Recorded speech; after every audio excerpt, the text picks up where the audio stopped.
Well, I've been doing voiceover, about 9 months.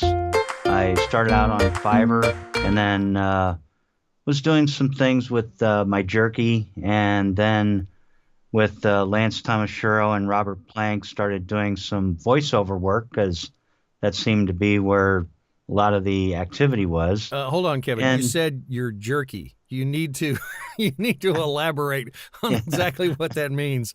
I What kind make of my own jerky are beef. you talking about? I make my own beef jerky, and I have my own label, and I make 8 different brands. I do that on Fiverr. I also do it on Facebook and through my LinkedIn site. And Mike Tarno actually did the voiceover for a video that we did for my beef jerky. If you're like me, you've bought beef jerky in the grocery store. And it's okay, but I want you to look at the ingredients the next time you have that bag in your hand and notice how big that list is. Then Google some of those things, like sodium nitrite and MSG. Put the bag back yet?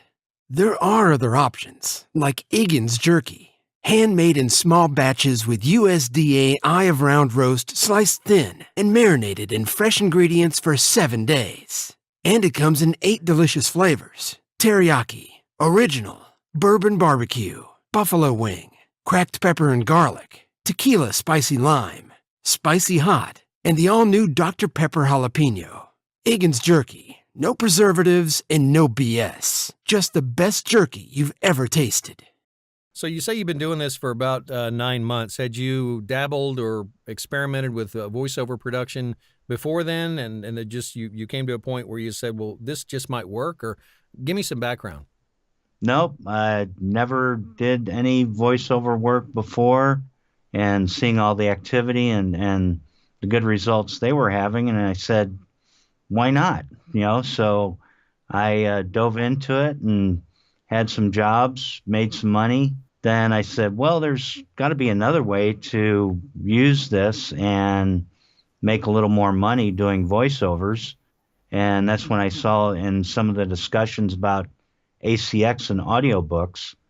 So I just started auditioning for audiobooks on ACX, and before I knew it, I was doing 3 different audiobooks, and now I'm up to, like I said, I'm just finishing up my not 8th one, and soon to be starting my 9th.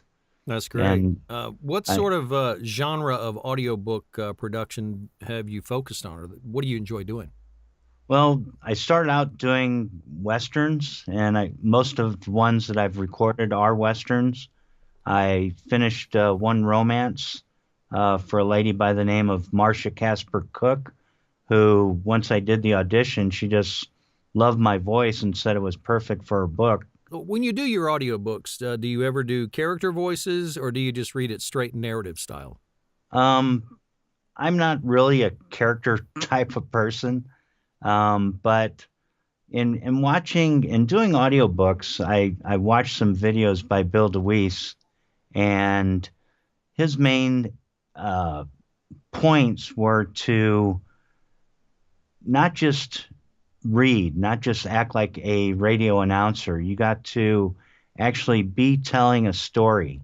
As that's what an audiobook is. You're basically telling the story to a listener, and so by telling the story, adding inflection and emotion, actually being part of that, like you're acting it out and telling the story to somebody, really gives the audiobook more value and makes it sound a heck of a lot better. So do you have any production tips or techniques that you use to get ready? Do you pre-read chapters? Do you read the whole book? How do you go about prepping for a session, for an audiobook session, for those who have no idea what you're talking about? Well, for the westerns and the way some of the producers write, they add in western slang and verbiage and everything. So a lot of the westerns, I will pre-read a chapter or skim through parts of the chapter for difficult words are weird words, and even go to dictionary.com to find out the actual pronunciation of words or places to make sure that I narrate them correctly as I'm going through the book. So you have to, get in your Western mood and put on your cowboy hat and talk like a cowboy and even an Indian sometimes, because there's a couple Indians in the Westerns as well. So Okay. So I'm trying to picture this. Do you, as far as inspiration, do you actually wear the cowboy hat in the studio to do this? no. Give me an example. Give me an example if you were forced to do the slang or the cowboy or the Indian. Kind of give me a tease of what it might sound like. This one part, he's talking to the father of the Indian that he's after. So he goes, "You ask where my son is headed, even though I know where we must do. I also know I want peace between my people and white man." And then he goes, "Well, where's your son headed?" Harry asked. "He has been riding long and hard, and I don't recognize the land. My son travels to a place he has killed first white settler."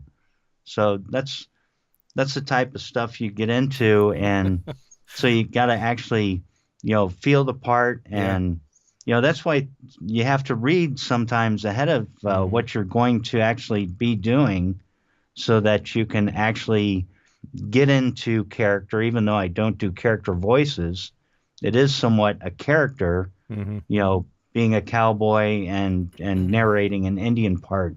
So how could people get in touch with you if they wanted to learn more, if they wanted to hire you? What's your basic contact information? So you can just look for me, do a search for Kevin Iggens, and it's spelled Iggens on Facebook and on LinkedIn. And I have my narration stuff there. Also, you can go to SoundCloud. But audiobooks are definitely your thing, man. You really enjoy them. Oh yeah, it's doing well.